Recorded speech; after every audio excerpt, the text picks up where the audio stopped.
তাড়াবে?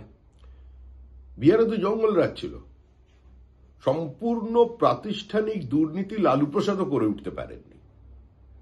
আর পশ্চিমবঙ্গে তো মহা জঙ্গল রাজ।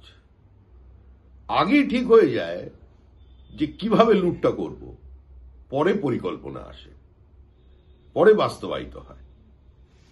শুধু পশ্চিমবঙ্গের মানুষ রাজনীতি সচেতন। 2011 সালে দুর্বল তৃণমূলকে ক্ষমতায় তারাই নিয়ে এসেছিল সিপিআইএম এর লৌহ কঠিন সংগঠনকে উপড়ে ফেলে দিয়ে। সুতরাং বিসর্জন অনিবার্য।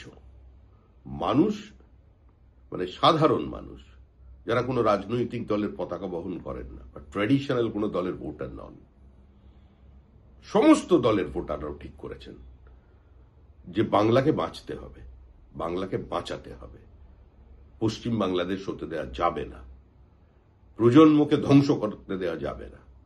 তাই এবার তৃণমূল চলে যাচ্ছে, তৃণমূল চলে গেছে।